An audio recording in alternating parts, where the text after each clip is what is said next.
السلام علیکم ورحمۃ اللہ وبرکاتہ۔ آپ سب کو میں دورہ قرآن 2023 کے پہلے سیشن میں ویلکم کرتی ہوں۔ اللہ سبحانہ تعالیٰ آپ سب کا آنا قبول کریں، اور اللہ سبحانہ تعالیٰ اس سال رمضان کے لیے ہمیں بہترین تیاری کرنے کی توفیق عطا فرمائیں۔ انشاءاللہ اپنے آج کے سیشن کا آغاز کرتے ہیں۔ نحمدہ ونصلی علی رسولہ الکریم، اما بعد فاعوذ باللہ من الشیطان الرجیم، بسم اللہ الرحمن الرحیم۔ رب اشرح لی صدری ویسر لی امری واحلل عقدۃ من لسانی یفقہوا قولی واجعل لی وزیرا من اہلی رب زدنی علما رب زدنی علما رب زدنی علما اللہم فقہنا فی الدین، اللہم ارنا الحق حقا وارزقنا اتباعہ وارنا الباطل باطلا وارزقنا اجتنابہ، رب یسر ولا تعسر وتمم بالخیر۔ انشاءاللہ ہم دعا کے ساتھ آج کے سیشن کا آغاز کرتے ہیں کہ اللہم بلغنا رمضان، اللہ سبحانہ تعالیٰ ہمیں رمضان میں جو ہے وہ داخل ہونے کی، اس مہینے تک پہنچنے کی توفیق عطا فرمائے۔ اللہ سبحانہ تعالیٰ ہم سب کو بہترین صحت اور ایمان کی حالت پر رکھے، تاکہ ہم بہترین طریقے سے اس مہینے کو ویلکم کر سکیں، اس مہینے کو خوش آمدید کر سکیں۔ تو انشاءاللہ آج کے سیشن میں ہم تھوڑی سی رمضان کی تیاری کے بارے میں بات کریں گے، کیسے ہم اپنے آپ کو رمضان کے لیے تیار کر سکتے ہیں، وہ کون سے کام ہیں جو ہمیں کرنے ہیں، اور وہ کون سے کام ہیں جن سے ہمیں بچنا ہے، تاکہ جب رمضان آئے تو ہم اس کو بہترین طور پر جو ہے وہ اپنا سکیں، بہترین طور پر اس میں اپنی عبادات کر سکیں۔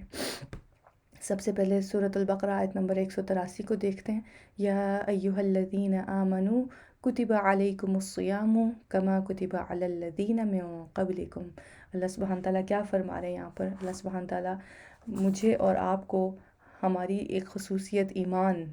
سے ہمیں بلا رہے ہیں۔ اللہ تعالیٰ کیا فرما رہے ہیں؟ اے ایمان والو، کتب علیکم الصیام، میں نے تمہارے اوپر روزے فرض کر دیے ہیں۔ یعنی کہ روزہ کیا ہے؟ ایک فرض عبادت ہے۔ اب یہاں پر جو لفظ صیام ہے، اس سے مراد جو ہے وہ کھانے پینے کے ساتھ ساتھ دیگر امور سے بھی جو ہے وہ خود کو روکے رکھنا ہے۔ ایک ہوتا ہے عام روزہ، کہ جب ہم نے روزہ رکھ لیا ہے، بس ہم نے صبح سحری کیا اور ہم نے شام کو افطار کر لیا، نہ ہمیں اپنی نمازوں کی فکر ہے، نہ ہمیں اپنے اذکار کے بارے میں ہم نے کچھ سوچا ہے، تو وہ جس کو کہتے ہیں فاقہ کشی کرنا، بس وہ ایک فاقہ ہے ہمارے لیے۔ لیکن یہاں پر اللہ سبحانہ تعالیٰ جس روزے کی بات کر رہے ہیں، الصیام، اس سے مراد ہے وہ خاص روزہ جس میں انسان کھانے پینے کے ساتھ ساتھ ہر وہ چیز کو چھوڑ دے جو اللہ سبحانہ تعالیٰ کو ناپسند ہے۔ اور کیوں کرنا ہے ہم نے یہ سب؟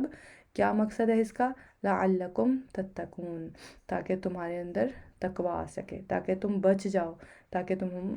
ایسے کاموں سے بچ جاؤ جو اللہ سبحانہ تعالیٰ کو ناپسند ہے۔ اب تقوی کیا ہے؟ کہ ہر وہ کام چھوڑ دینا جو اللہ تعالیٰ کو ناپسند ہے، اس کو ہم تقوی کہتے ہیں۔ اب آپ دیکھیں، جب آپ روزہ رکھتے ہیں تو ہم کیا کرتے ہیں؟ ہم بھوکے رہتے ہیں۔ جب ہم بھوکے رہتے ہیں تو ہم کتنی ہی ایسی بیماریاں ہیں جن سے ہم بچ جاتے ہیں۔ تو تقوی کیا ہے؟ روزہ کیا ہے؟ ہمیں دراصل بچا رہا ہے، ہمارے اندر تقوی بڑھا رہا ہے۔ اور آپ جانتے ہیں کہ آج تو سائنس بھی یہ چیز مانتی ہے، اور تحقیقات سے یہ بات ثابت ہو چکی ہے کہ آج جو بہت ساری بیماریاں عام ہیں، جیسے ڈائبٹیز ہے، جیسے بلڈ پریشر ہے، اور کولیسٹرول ہے، یہ ساری بیماریاں جو یہ کھانے کے سبب ہی ہیں۔ اور روزہ جو ہے وہ آپ کو ان تمام بیماریوں سے بچانے کا بہترین جو ہے وہ علاج ہو سکتا ہے۔ تو لہٰذا روزہ رکھنا ہے تاکہ ہم بچ جائیں ان بیماریوں سے بھی۔ پھر اس کے بعد اور کیا تقوی اختیار کرنا ہے؟ تقوی اور کیا لائے گا ہمارے اندر؟ کہ جب ہمارے اندر تقوی آئے گا، پھر ہماری نمازیں بہتر ہو جائیں گی، کیونکہ جب ہم نمازوں کو وقت کی پابندی کے ساتھ اس لیے ادا کریں گے کہ یہ میرے رب کا حکم ہے، اور اس سے جو ہے وہ میں اپنے رب کو راضی کر سکتی ہوں، تو وہ پھر وہ نمازیں بھی ہمارے لیے تقوی کا باعث ہو جائیں گی۔ پھر ذکر و اذکار کر کے، استغفار کر کے اللہ کے غضب سے بچنا، پھر اپنی جابز، اپنے بزنسز، اپنے گھر کے کاموں میں ہر اس عمل سے بچنا جو اللہ تعالیٰ کو ناپسند ہے، لوگوں سے معاملات کرتے ہوئے خود کو ناانصافی سے، دل دکھانے والی باتوں سے، برے رویوں سے خود کو بچانا۔ اب یہ تمام کام جو ہیں، یہ کرتے ہوئے جب ہم تقوی اختیار کر رہے ہیں، ہم اپنے آپ کو بچا رہے ہیں، تو ہم ایسا کیوں کر رہے ہیں؟ کیا وجہ ہے؟ کیونکہ یہ میرے اور آپ کے رب کا حکم ہے۔ قرآن میں تقوی کا جو لفظ ہے وہ بہت زیادہ آیا ہے۔ کہیں پر اللہ سبحانہ تعالیٰ کہتے ہیں وَاتَّقُوا اللَّهَ لَعَلَّكُمْ تَتَّقُونَ، مختلف جگہوں پر جو ہے وہ آپ کو یہ لفظ ملے گا۔ اور یقین مانیں کہ تقوی جو ہے جس انسان کے اندر ہوتا ہے نا، اس کے اندر خیر ہی خیر ہوتی ہے، اس کے ایمان میں بھی اضافہ ہوتا ہے، اور وہ بہت ساری برائیوں سے جو ہے وہ بچ جاتا ہے۔ پھر آیت نمبر 185 میں اللہ سبحانہ تعالیٰ کیا فرما رہے ہیں کہ کیا ہے یہ رمضان، شہر رمضان الذی انزل فیہ القرآن، یہ رمضان کا مہینہ جس کی تیاری کے لیے آج میں اور آپ جمع ہوئے ہیں، یہ وہ خاص مہینہ ہے جس کو اللہ تعالیٰ نے کیا فرمایا کہ اس میں قرآن نازل ہوا ہے۔ تو رمضان کو شہر القرآن بھی کہا جاتا ہے، یعنی کہ قرآن کا مہینہ۔ اب جب یہ قرآن کا مہینہ ہے رمضان، اور اس میں ہمارا جو ہے وہ قرآن سے تعلق نہ پیدا ہو سکے، تو یہ بہت ہی ایک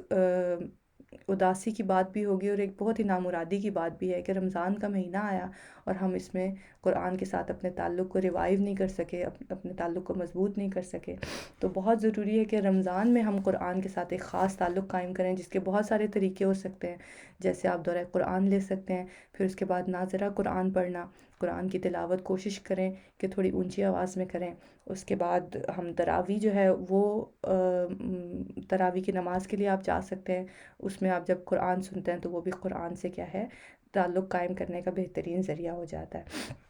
تو کیوں کرنا ہے ہم نے قرآن سے تعلق قائم، اور کیوں ہے اس کی اہمیت؟ اللہ تعالیٰ کیا بتا رہے ہیں؟ قرآن کیا ہے؟ ھدی للناس، لوگوں کے لیے ہدایت ہے، میرے اور آپ کے لیے ہدایت ہے اس قرآن میں، ہمارے ہر دکھ اور غم کا مداوع ہے یہ قرآن۔ اور کیا ہے اس کے اندر؟ وبینات، اور کھلی کھلی نشانیاں ہیں، من الہدی والفرقان، ہدایت کی اور حق اور باطل کی، صحیح غلط کیا ہے یہ ہمیں قرآن بتائے گا،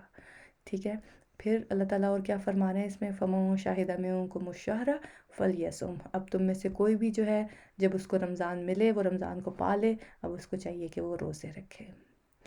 تو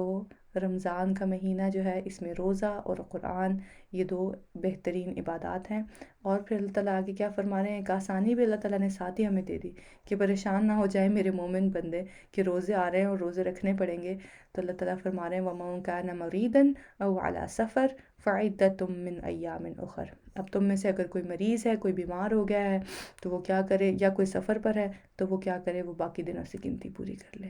یرید اللہ بکم الیسر ولا یرید بکم العسر، اللہ تعالیٰ فرما رہے ہیں کہ میں تمہارے ساتھ آسانی چاہتا ہوں، میں تنگی نہیں چاہتا۔ تو اگر آپ بیمار ہو جاتے ہیں یا آپ کو کہیں سفر پہ جانا پڑتا ہے تو آپ روزہ چھوڑ سکتے ہیں، اللہ کی ان آسانیوں سے اللہ کا حکم سمجھتے ہوئے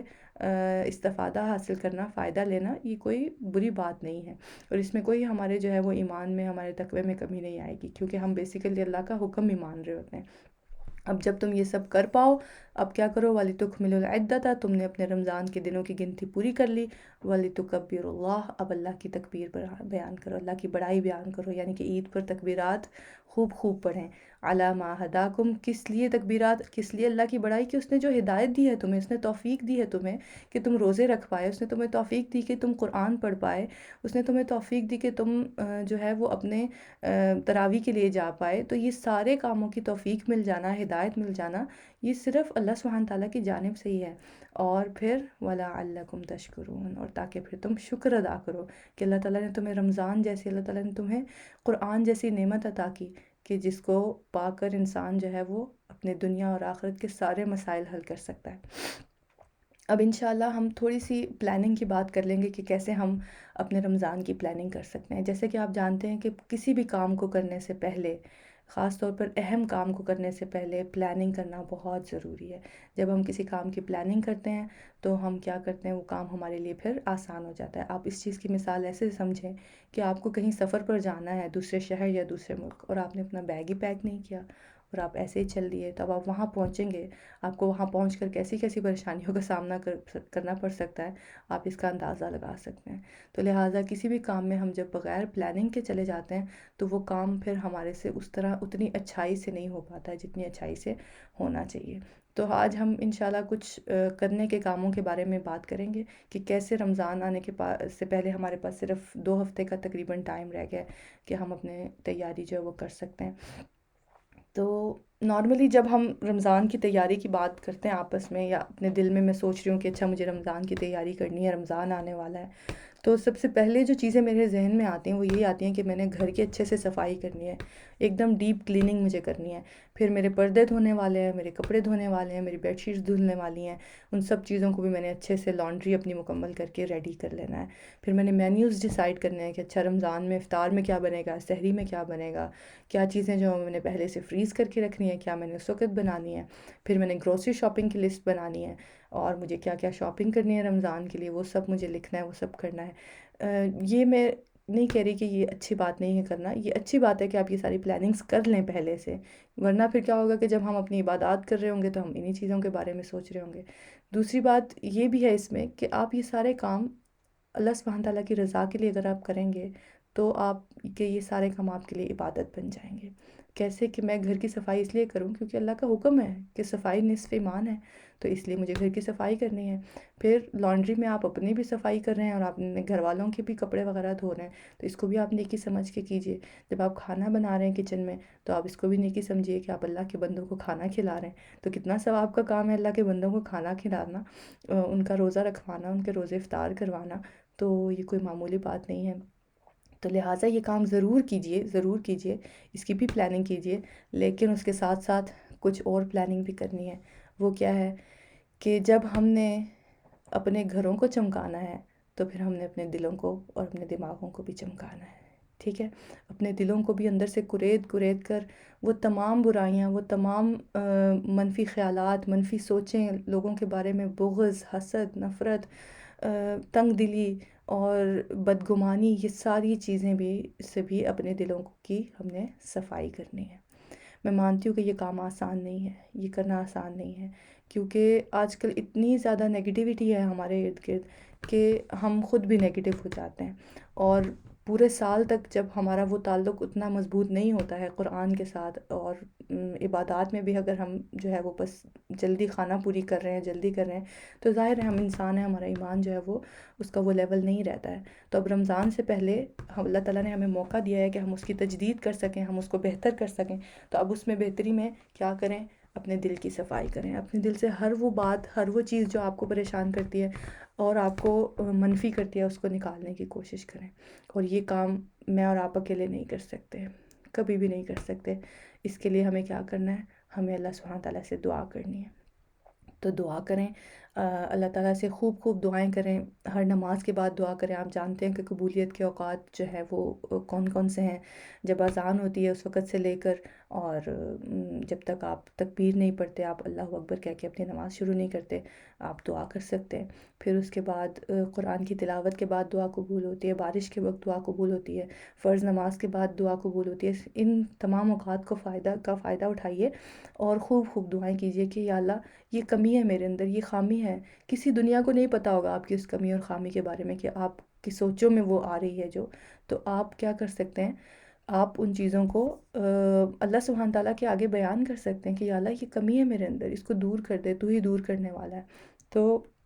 اللہ سبحانہ تعالیٰ تو ہماری ایک پکار کے منتظر ہیں، جیسے آپ اپنے رب کو پکاریں گے وہ یقیناً آپ کی اس مشکل کو آسان کرے گا، اور اس پروسیس میں جو آپ نے اپنے دل کی صفائی کا کرنا ہے انشاءاللہ اللہ سبحانہ تعالیٰ میرا اور آپ کا مددگار ہوگا۔ پھر اس کے علاوہ کچھ دعائیں جو ہمیں مسنون دعائیں ملتی ہیں دل کی صفائی کے لیے، اپنے تقویٰ کو بڑھانے کے لیے، اس میں ایک دعا تو یہ آتی ہے اللہم انی اسألک الہدی والتقی والعفاف والغنی، اے اللہ میں تجھ سے ہدایت، تقویٰ، پاک دامنی اور بے نیازی کا سوال کرتی ہوں۔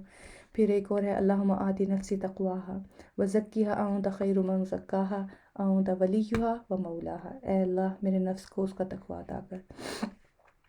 اور اس کو پاک رکھ، تو ہی اس کو بہترین پاک رکھنے والا ہے، اور تو ہی اس کا ولی اور تو ہی اس کا مولا ہے۔ پھر ایک اور دعا آتی ہے اللہم طہر قلبی من النفاق وعملی من الریاء ولسانی من الکذب وعینی من الخیانت فإنک تعلم خائنۃ الأعین، اس طرح کر کے جی، فإنک تعلم خائنۃ الأعین وما تخفی الصدور، اے اللہ میرے دل کو نفاق سے، میرے عمل کو ریا و نمود سے، میری زبان کو جھوٹ سے، میری آنکھ کو خیانت سے پاک کر دے، بے شک تو آنکھوں کی خیانت اور سینوں کے چھپے ہوئے راز جانتا ہے۔ تو یہ دعائیں خوب خوب مانگیں اللہ سبحانہ تعالیٰ سے کہ اللہ سبحانہ تعالیٰ میرے اور آپ کے دل کی صفائی کر دے، اور ہم رمضان کو ایک صاف دل کے ساتھ، ایک خالص دل کے ساتھ جو ہے وہ ویلکم کریں۔ پھر جیسے آپ کو لانڈری کرنی ہے اپنے گھر کی، اپنے گھر کے برتن، اپنے گھر کے کپڑے اور بستر اور پردے، ان سب کی صفائیاں کرنی ہیں، ایسے ہی جو ہے وہ اپنے ایمان کی بھی صفائی کرنی ہے، کیونکہ اللہ کے نبی کریم صلی اللہ علیہ وسلم کی حدیث ہے، عبداللہ بن عمر بن العاص سے روایت ہے، وہ کیا فرماتے ہیں کہ رسول اللہ صلی اللہ علیہ وسلم نے فرمایا ان الایمان لیخلق فی جوف احدکم کما یخلق الثوب خلق، جیسے کہ اللہ کے نبی نے کیا فرمایا کہ تمہارا ایمان جو ہے وہ تمہارے سینوں میں پرانا ہو جاتا ہے جیسے کہ کوئی بھی کپڑا جو ہے وہ پرانا یا وہ سیدھا ہو جاتا ہے. فصل اللہ، پس اللہ سے سوال کرو، ان یجدد ایمان فی قلوبکم، کہ وہ تمہارے ایمان کو تمہارے دلوں میں رینیو کر دے، اس کی تجدید کر دے. تو تجدید ایمان جو ہے نا وہ بہت ضروری ہے رمضان سے پہلے، تاکہ ہم جب رمضان آئے تو ہمارا ایمان جو ہے وہ بالکل اپنی پیک پر ہو، اور پھر ہم خوب جو ہے وہ عبادتیں کر سکیں. پھر اس کے بعد ایک اور کرنے کا کام یہ ہے کہ آپ اپنی عبادات، جیسے آپ نے اپنی گروسری لسٹ بنانی ہے، ایسے اپنا عبادات کا بھی مینیو بنا لیں. عبادات کے مینیو سے میری مراد یہ ہے کہ ایک تو ہم فرض نماز پڑھتے ہیں. فرائض جو ہے نا وہ تو سب سے زیادہ ضروری ہیں، کیونکہ چاہے میں پوری رات تراویح پڑھتی رہوں، میں نے پوری رات نوافل میں گزاری ہے، لیکن اگر میں نے اپنی فجر جو ہے وہ مس کر دی ہے تو میری اس تمام پوری رات کی عبادت کا کوئی فائدہ نہیں ہوگا. تو لہٰذا فرائض کی ادائیگی جو ہے وہ انسان کو اللہ کا قرب بھی نصیب کرتی ہے. تو فرض نماز جو ہے وہ اللہ تعالیٰ کو بہت محبوب ہے. فرض جو بھی عبادت ہوگی تو آپ اپنے فرائض کو غور کیجئے کہ آپ کے فرائض جو ہیں وہ پابندی سے ہونے چاہیے. پھر اس کے بعد آپ نے، کیونکہ رمضان آنے والا ہے تو ظاہر ہے بہت سارے لوگ تراویح کے لیے جاتے ہیں، تو آپ اپنے لیے ایک مسجد ڈیسائیڈ کر لیں پہلے سے. کیونکہ بعض لوگوں کا کیا طرز عمل ہوتا ہے کہ کبھی کہیں نماز پڑھ رہے ہیں، کبھی 2 دن کہیں تراویح پڑھی اور 3 دن کہیں تراویح پڑھی. اب ہمارے ہاں آپ جانتے ہیں کہ کیا ہوتا ہے کہ ہر مسجد میں ایک ڈیفرنٹ سپیڈ سے وہ چل رہے ہوتے ہیں. کچھ مسجدوں میں جو ہے وہ اختتام ہو جاتا ہے قرآن کا 27 رمضان کو، کہیں 25 میں ہوتا ہے، کہیں 29 میں ہوتا ہے. لہٰذا ہر مسجد میں وہ ایک ڈیفرنٹ سپیڈ سے جو ہے وہ پڑھ رہے ہوتے ہیں. تو آپ ایک مسجد پکڑیں جس میں آپ مکمل قرآن سن سکیں، اور پھر وہیں آپ اپنی تراویح ادا کریں. بلا وجہ کی ٹریولنگ یا بلا وجہ کا ادھر ادھر آنا جانا، بلا وجہ کا اپنا ٹائم جو ہے وہ ان چیزوں میں ویسٹ کرنا، اس سے آپ کی عبادات جو ہیں وہ ڈسٹرب ہوں گی. جب آپ عبادات ڈسٹرب ہوتی ہیں تو پھر ہمارا جو خشوع و خضوع ہے، جو ہمارا ایک جس شوق کے ساتھ ہم نے اپنا آغاز کیا تھا رمضان کا،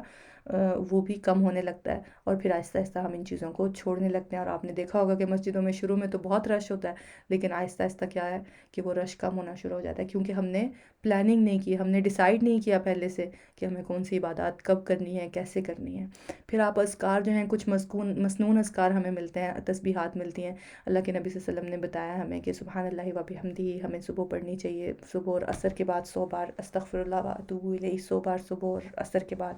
پھر اس کے علاوہ اور بہت ساری تسبیحات ہیں، جیسے سبحان اللہ و بحمدہ، سبحان اللہ العظیم. ہمیں پتہ چلتا ہے حدیث سے کہ اللہ کے نبی نے فرمایا کہ یہ 2 ایسے کلمے ہیں جو زبان پر بہت ہلکے ہیں لیکن میزان میں بہت بھاری ہیں.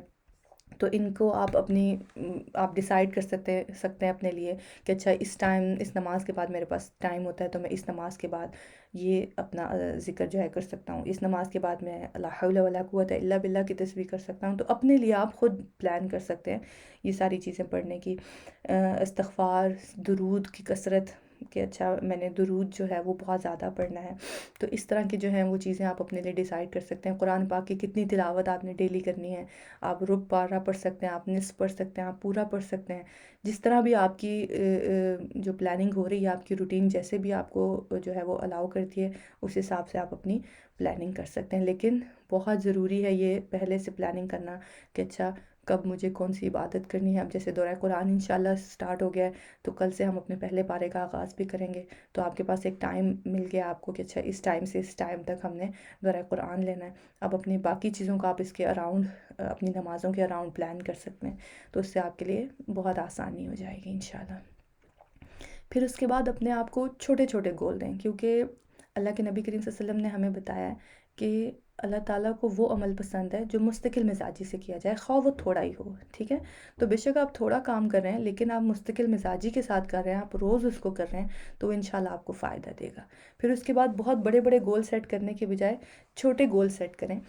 یعنی کہ بجائے اس کے کہ آپ اپنے لیے یہ سیٹ کریں کہ اس رمضان تو میں 5 قرآن پڑھوں گی یا 3 قرآن پڑھوں گی، کوشش کریں کہ آپ اپنے آپ کو یہ ٹارگٹ دیں کہ میں 1 قرآن پڑھوں گی لیکن میں اپنے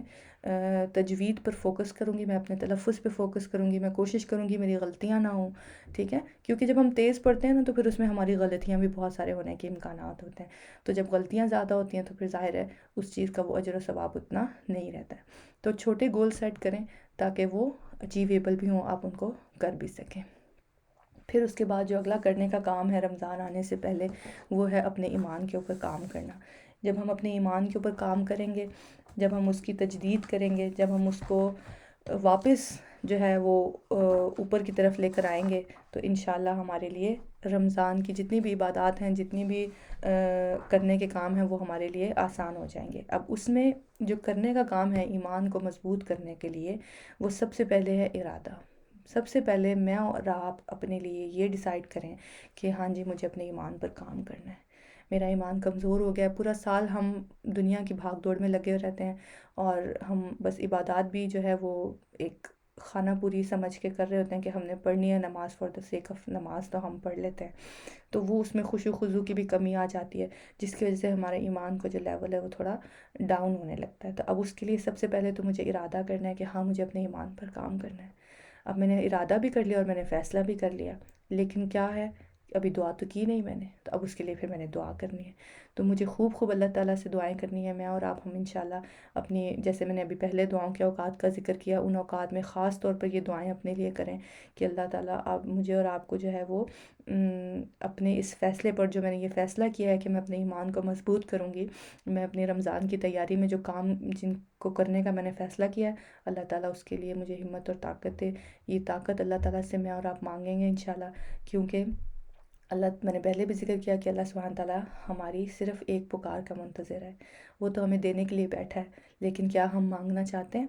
تو انشاءاللہ ہم اپنے ایمان پر کام کرنے کے لیے کچھ کام کریں گے، جس میں سب سے پہلے تو ارادہ ہے۔ اس کے بعد نمازوں میں سستی نہیں کرنی ہے، نمازوں کو لیٹ نہیں کرنا ہے، نمازوں کو چھوڑنا تو قطعاً بھی نہیں ہے، ٹھیک ہے۔ ابو ہریرہ رضی اللہ عنہ جو ہے ان سے روایت ہے کہ وہ فرماتے ہیں کہ رسول اللہ صلی اللہ علیہ وآلہ وسلم نے فرمایا کہ کوئی بھی نماز فجر اور عشاء سے زیادہ منافق پر بھاری نہیں ہوتی، لیکن اگر ان کو یہ پتہ چل جائے کہ ان نمازوں کے کیا فائدے ہیں، ان کے کیا میرٹس ہیں، تو یہ ان نمازوں میں ضرور شامل ہوں گے، چاہے ان کو گھٹنوں کے بل جو ہے وہ چل کر آنا پڑے۔ یہ بخاری اور مسلم میں روایت آتی ہے۔ تو مجھے اور آپ کو اپنا جائزہ لینا ہے کہ کیا یہ دو نمازیں ہم پر بھاری تو نہیں ہیں، یا کیا ہم بلا وجہ نمازوں کو لیٹ تو نہیں کرتے۔ نماز کا ٹائم ہو گیا، اذان سن لی ہے میں نے، لیکن اب میں صرف ویسے ہی بیٹھی ہوں، گپ شپ میں بیٹھی ہوں، یا میں بس دنیا کے کام، اچھا وہ کام میرا گھر کا وہ کام، یا میرا جاب کا کوئی بھی ایسا کام جو تھوڑی دیر ٹھہر کے بھی ہو سکتا ہے، جس کی ابھی کوئی ارجنٹ ضرورت نہیں ہے کرنے کی، لیکن میں اس کو پھر بھی کیے چلی جا رہی ہوں۔ تو ایسی چیزوں سے جو ہے وہ ہم نے بچنا ہے۔ ہم نے اپنی نماز کو سب سے پہلے تو اول وقت میں ادا کرنا ہے، جیسے اذان ہو اس کے آدھے گھنٹے کے اندر اندر مجھے اور آپ کو کوشش کرنی ہے کہ ہم اپنی نماز کو ادا کر لیں۔ پھر اس کے بعد ہم نے اس کی خشوع اور خضوع پہ کام کرنا ہے، ہم نے فوکس اور توجہ کے ساتھ پڑھنا ہے۔ وہ ہمیں پتہ چلتا ہے اللہ کے نبی کی حدیث سے کہ نماز پڑھتے وقت جو ہے وہ یہ کیفیت ہونی چاہیے کہ میں اللہ کو دیکھ رہی ہوں۔ اگر یہ نہیں لا سکتے کیفیت آپ ہم اپنے اندر، تو یہ تو لا سکتے ہیں نا کہ اللہ مجھے دیکھ رہا ہے۔ تو نماز پڑھتے وقت اگر ہم یہ سوچیں کہ اللہ سبحانہ تعالیٰ مجھے دیکھ رہے ہیں، تو انشاءاللہ اس سے بھی نماز کے اندر خشوع میں مدد ملے گی۔ پھر نماز کو تھوڑا ٹھہر کے پڑھنے سے، تھوڑا آہستہ پڑھنے سے بھی انسان کے اندر خشوع بھی زیادہ آتا ہے، اور انسان جو ہے وہ اس کو اپنی نماز کو اچھے سے انجوائے بھی کر سکتا ہے۔ تو ایمان کو بڑھانے کے بارے میں جو میں نے بات کی تھی، اس میں ارادے کے بعد جو پہلا کام ہم نے یہ کرنا ہے کہ ہم نے اپنی نمازوں پر کام کرنا ہے، ہم نے اپنی نمازوں کو بہتر بنانا ہے انشاءاللہ رمضان کے آنے سے پہلے پہلے، تاکہ جب رمضان آئے اور اس میں پھر ہماری کچھ، آپ کو پتہ ہے، عبادات تھوڑی ایکسٹرا بھی ہو جاتی ہیں، نوافل تراویح کی صورت میں ہماری نمازوں میں شامل ہو جاتے ہیں، تو اس میں بھی پھر ہمیں آسانی ہوگی اگر ہم نے پہلے سے تیاری کی ہوگی تو انشاءاللہ۔ اگلا کام جو اپنے ایمان کو بڑھانے کے لیے، اپنے تجدید ایمان کے لیے مجھے کرنا ہے اور آپ کو کرنا ہے، وہ ہے قرآن کو کھولنا ہے۔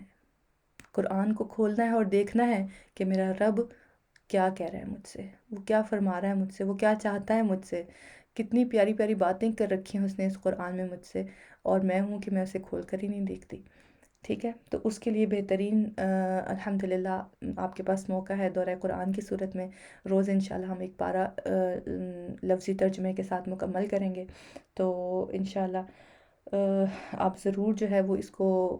اٹینڈ کریں۔ اس کے علاوہ کوشش کریں کہ آپ قرآن جو اپنا ناظرہ قرآن بھی پڑھتے ہیں، اس کو آپ ترجمے کے قرآن کے ساتھ پڑھیں، تاکہ جب آپ پڑھ رہے ہیں تو انسان کی کبھی نظر نیچے چل جاتی ہے کہ اچھا اس لفظ کا کیا ترجمہ ہے، تو وہ بھی آپ کو فائدہ دے گا۔ پھر اللہ کے نبی کی حدیث ہے، اللہ کے نبی صلی اللہ علیہ وسلم نے فرمایا کہ بے شک یہ قرآن ایک رسی ہے، اس کا ایک کنارہ اللہ کے ہاتھ میں ہے اور دوسرا کنارہ تمہارے ہاتھ میں ہے، بس اس کو مضبوطی سے پکڑے رکھو، کیونکہ اس کے بعد نہ تم کبھی گمراہ ہو سکتے ہو اور نہ ہلاک ہو سکتے ہو۔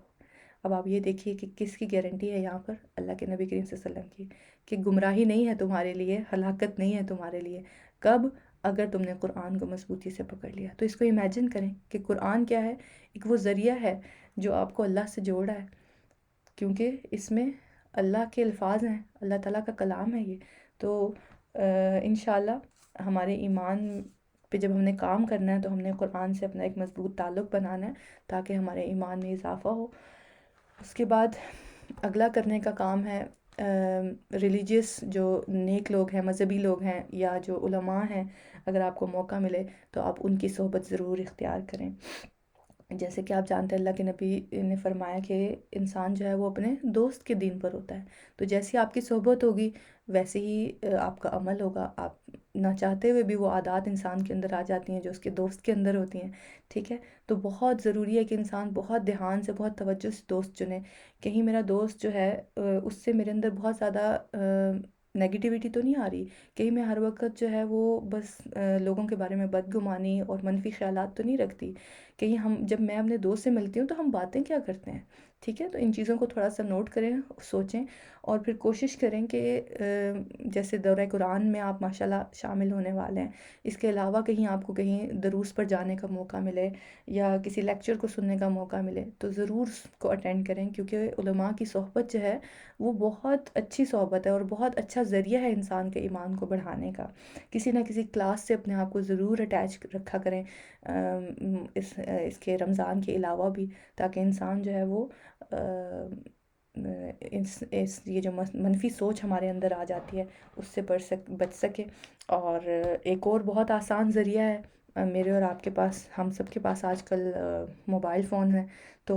کسی بھی قسم کے کسی بھی اسکالر کا لیکچر ہم سن سکتے ہیں، کوئی بھی اچھا سا لیکچر لگا لیں، خود بھی سنیں، دوسروں کو بھی سنائیں، اپنے دوست کو بھی سنائیں، ٹھیک ہے؟ تو انشاءاللہ یہ کام کرنے سے بھی کیا ہوگا، ایمان کا لیول بڑھے گا، ایمان میں اضافہ ہوگا، ایمان کی تجدید ہوگی۔ پھر اس کے علاوہ روزے رکھنا، روزے رکھنے سے بھی ایمان میں اضافہ ہوتا ہے۔ آپ نے نوٹ کیا ہوگا کہ رمضان میں جو ہے وہ ہمارے دل کی کیفیت کچھ اور ہی ہوتی ہے جو پورے سال میں کبھی نہیں ہوتی، یا اگر رمضان کے علاوہ کبھی غیر رمضان آپ نے روزہ رکھا ہو، جیسے پیر جمعرات کا روزہ ہے یا ایام 20 کے روزے ہیں، جیسے محرم کے روزے آتے ہیں، پھر ہمارے پاس ذی الحجہ میں جو ہے وہ عرفہ کا روزہ آتا ہے، تو یہ روزے جب بھی اگر کبھی آپ نے رکھے ہوں گے تو آپ نے نوٹ کیا ہوگا کہ روزے کی حالت میں انسان کے دل کی ایک الگ ہی کیفیت ہوتی ہے۔ تو وہ کیفیت کس وجہ سے ہوتی ہے؟ کیونکہ انسان کا ایک تعلق ہوتا ہے روزے میں اللہ سبحانہ تعالیٰ کے ساتھ، کیونکہ اللہ تعالیٰ فرماتے ہیں نا کہ روزہ میرے لیے اور میں ہی اس کی جزا دوں گا۔ تو رمضان کے علاوہ بھی روزے رکھنے کی کوشش کریں، اس سے بھی ایمان میں اضافہ ہوتا ہے، لیکن اللہ کے نبی کی حدیث ہے کہ رمضان آنے سے 1-2 دن پہلے روزے نہ رکھیں، اگر بشرطے کہ آپ کی عادت ہے، ایک انسان ہوتا ہے اس کی عادت ہوتی ہے کہ وہ پیر جمعرات کا روزہ رکھتا ہے یا وہ ایام 20 کا روزہ رکھتا ہے، تو اگر اس طرح کے روزے آپ پہلے سے رکھتے ہیں تو پھر کوئی حرج نہیں ہے رمضان سے پہلے روزے رکھنے میں، کیونکہ حضرت عائشہ رضی اللہ عنہ کی ایک حدیث ہے، ہمیں پتہ چلتا ہے کہ وہ فرماتی ہیں کہ میں نے رمضان کے علاوہ نبی کریم صلی اللہ علیہ وسلم کو شعبان کے مہینے میں سب سے زیادہ روزے رکھتے ہوئے دیکھا، یعنی کہ اللہ کے نبی رمضان کے علاوہ سب سے زیادہ روزے کس مہینے میں رکھتے تھے؟ شعبان میں۔ تو شعبان میں روزہ رکھنے کا مقصد یہی ہے کہ انسان اپنے آپ کو رمضان کے لیے تیار کرے۔ تو اگر ابھی آپ کے پاس 2 ویکس ہیں، اگر موقع ملے تو پیر یا جمعرات کا روزہ رکھ سکتے ہیں، تو اس سے بھی کیا ہے کہ انشاءاللہ ایمان میں اضافہ ہوگا۔ پھر اس کے بعد جنت اور جہنم کے بارے میں پڑھنا، اس کا اپنے تصور میں لانا، اس سے بھی انسان کا ایمان بڑھتا ہے۔ ابو ہریرہ رضی اللہ عنہ سے روایت ہے کہ نبی کریم صلی اللہ علیہ وسلم نے فرمایا کہ اللہ سبحانہ تعالیٰ فرماتا ہے کہ میں نے اپنے نیک بندوں کے لیے ایسی خوبصورت یعنی جنت تیار کی ہے جسے آج تک نہ کسی آنکھ نے دیکھا، نہ کسی کان نے سنا، اور نہ ہی کسی انسان کے دل میں اس کا تصور یا اس کا خیال بھی آیا ہے۔ تو ایسی ہے وہ جنت جو اللہ سبحانہ تعالیٰ نے اپنے نیک لوگوں کے لیے تیار کر رکھی ہے۔ اللہ سبحانہ تعالیٰ مجھے اور آپ کو بھی ان لوگوں میں بنائے، ہمیں بھی جنت کے حقداروں میں سے بنائے۔ اللہ تعالیٰ مجھے اور آپ کو ایسے کام کرنے کی توفیق دے کہ ہم جنت کے حقدار بن سکیں اور جہنم سے بچ سکیں۔ پھر آپ جانتے ہیں کہ صحابہ کرام کا طرز عمل تھا کہ جب بھی وہ محسوس کرتے تھے کہ ان کے ایمان میں تھوڑی کمی آ رہی ہے تو کیا کرتے تھے، آپس میں بیٹھ کر آخرت کو یاد کرتے تھے، اپنی موت کو یاد کرتے تھے، جہنم کے بارے میں تذکرہ کرتے تھے۔ اس سے وہ کیا ہوتا تھا، ان کا ایمان بڑھتا تھا۔ تو اگر میں اور آپ بھی اپنا ایمان بڑھانا چاہتے ہیں رمضان سے پہلے تو کوئی بھی ایسا لیکچر یا ایسی کتاب ضرور پڑھیے جس میں جنت اور جہنم کے بارے میں جو ہے وہ آپ کو پڑھنے کو ملے یا آپ کو سننے کو ملے، تو اس سے کیا ہوگا، انشاءاللہ ایمان میں اضافہ ہوگا۔ پھر اس کے بعد انشاءاللہ یہاں تک تو ہم نے کرنے کے کام رمضان کی تیاری کے جو ہے وہ دیکھ لیے۔ ایک آخری بات جو میں آپ سے کرنا چاہتی ہوں، کیونکہ کل انشاءاللہ ہم پہلا سپارہ جو ہے وہ اپنا اس کا آغاز کریں گے، تو اس طرح جیسے یہ سلائیڈ پر آپ دیکھ سکتے ہیں کہ میں نے ایک تصویر لگائی ہے۔ اس طرح کا قرآن اگر آپ کو مل جائے تو بہت ہی بہترین ہے، جس میں لفظی ترجمہ لکھا ہوا ہے، کیونکہ اس دفعہ دورہ قرآن جو ہے وہ ہم لفظی ترجمے کے ساتھ کریں گے، با محاورہ نہیں، کیونکہ اس کو کرنے کا مقصد ہے ایک جب ہم قرآن کو پڑھتے ہیں نا تو ہم یہ اپنے ذہن میں سوچ بنا لیتے ہیں کہ میں تو اس کو سمجھ ہی نہیں سکتی، جب تک کہ مجھے بہت ساری تفاسیر نہ آتی ہوں، مجھے بہت ساری حدیثیں نہ آتی ہوں، تو میں تو قرآن کو نہیں سمجھ سکتی۔ تو ہم نے اسی سوچ کو بدلنا ہے، اور محض قرآن کا جو لفظی ترجمہ، جو اس کا ایک فرسٹ میننگ ہمیں ملتا ہے جب ہم قرآن پڑھتے ہیں، اس کو سمجھ کر ہم کتنے حکمت کے موتی اور کتنی ہدایت حاصل کر سکتے ہیں، انشاءاللہ اسی کا ہم اس رمضان میں ایکسپیرینس کرنے کی کوشش کریں گے کہ قرآن جو ہے وہ بھرپور ہدایت ہے، بھرپور اس کے اندر جو ہے وہ آپ کو حکمتیں ملیں گی۔ قرآن کے ہر لفظ کے بہت سارے ہدایت اور اس میں بہت سارے حکمت کے پہلو مل سکتے ہیں، اور ہم انشاءاللہ ایٹ لیسٹ وہ تو لینے کی کوشش کر سکتے ہیں نا جو ہمیں فرسٹ ہینڈ مل رہا ہے۔ ایک آیت کو پڑھتے ہی جو پہلا ترجمے سے ہمیں جو اس کی سمجھ ملتی ہے وہ تو ہم حاصل کر سکتے ہیں نا۔ بے شک ہمیں بہت ساری تفاسیر نہیں آتی ہیں، یا ہمیں بہت علم نہیں ہے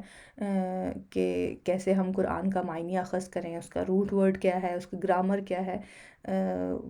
ہمیں کیونکہ ظاہر عربی ہماری پہلی زبان بھی نہیں ہے، ہم عربی کو جانتے بھی نہیں ہیں، تو اس سے بھی ایک جو ہے وہ لینگویج بیریئر ہونے کی وجہ سے بھی ہم قرآن کو اس طرح سے نہیں سمجھ پاتے، ٹھیک ہے۔ تو قرآن کے ساتھ مضبوط تعلق تبھی بنے گا جب ہم قرآن کو سمجھنے کی کوشش کریں گے۔ تو اس کے لیے کوشش کریں کہ آپ کے پاس ایسا کوئی قرآن ہو، اور جب بھی آپ دورہ قرآن کے لیے آئیں تو آپ کوشش کریں کہ آپ کے پاس قرآن، آپ کا مصحف موجود ہو، وہی مصحف جس سے آپ اپنا پھر انشاءاللہ بعد میں ناظرہ بھی پڑھیں گے۔ اس کا فائدہ یہ ہوگا کہ آپ اپنے پاس ایک ہائی لائٹر اور پینسل رکھیں، تو جب آپ دورہ قرآن انشاءاللہ سن رہے ہوں گے تو آپ کچھ چیزوں کو ہائی لائٹ کر سکتے ہیں، اپنے لیے انڈر لائن کر سکتے ہیں، کوئی بھی ایسی بات جس کو ہائی لائٹ یا انڈر لائن کرنے کے لیے کہا جائے، یا جو بات یا کوئی ایسی آیت جو آپ کے دل کو لگے، جو لگے آپ کو کہ ہاں یہ تو اللہ سبحانہ تعالیٰ جیسے میرے لیے فرما رہے ہیں، یا یہ تو بات جو ہے یہ تو میں نے کبھی سوچی نہیں، آپ کے لیے بہت حیران کن اور بہت نئی سی بات ہو، اور آپ کو اس بات سے بہت فائدہ بھی محسوس ہو رہا ہو، آپ کو ایک دلی اطمینان حاصل ہو رہا ہو، تو آپ اس کو اپنے لیے انڈر لائن کر سکتے ہیں، اس کو اپنے لیے ہائی لائٹ کر سکتے ہیں، ٹھیک ہے۔ اس کا فائدہ یہ ہوگا کہ آپ جب دوبارہ ناظرے کے لیے قرآن پڑھیں گے تو انشاءاللہ وہ ہائی لائٹ ہوئی ہوئی چیز آپ کے سامنے آ جائے گی، جو آپ کو دوبارہ ایک ریمائنڈر کے طور پر آپ کے لیے انشاءاللہ فائدہ مند ثابت ہوگی۔ اس کے ساتھ میری بہت خواہش ہے کہ آپ لوگ جب بھی دورہ قرآن کے لیے آئیں پلیز اپنے مصحف ضرور ساتھ لائیں، اپنے پینسل جو بھی آپ رکھنا چاہتے ہیں ضرور، اور الحمدللہ میں نے کوشش کی ہے کہ اس بار جو ہے رمضان کا دورہ قرآن کا جو ٹائم ہے وہ ایسا رکھا جائے کہ وہ ہمارا ظہر سے پہلے ہو، تاکہ ہم اور 10:30 بجے ہے رمضان میں، تو انشاءاللہ آپ اٹھیں، اپنا روزہ رکھنے کے بعد اپنے اذکار اور تلاوت کے بعد آپ سو سکتے ہیں، پھر اس کے بعد آپ اٹھ کے اپنے اشراق کے نفل چاشت کے نفل پڑھیں، دورہ قرآن لیں، اس کے بعد اپنے باقی روٹین میں آپ اپنے انشاءاللہ آپ کے پاس پورا دن ہوگا پھر اپنے باقی کام کرنے کے لیے، ٹھیک ہے۔ تو کوشش کریں کہ ضرور آپ اس کو جوائن کریں۔ لائیو سیشن کا لنک آپ لوگوں کو دے دیا گیا، اگر وہ نہیں سن پاتے آپ تو یوٹیوب پہ انشاءاللہ اس لیکچر کو اپلوڈ کیا جائے گا، آپ وہاں سے اس کو سن سکتے ہیں، لیکن کسی نہ کسی طرح پلیز ضرور قرآن سے جڑیے، اپنے آپ کو رمضان کے لیے تیار کیجئے، اور اللہ سبحانہ تعالیٰ سے خوب خوب دعائیں کریں کہ اللہ سبحانہ تعالیٰ ہمیں جو ہے وہ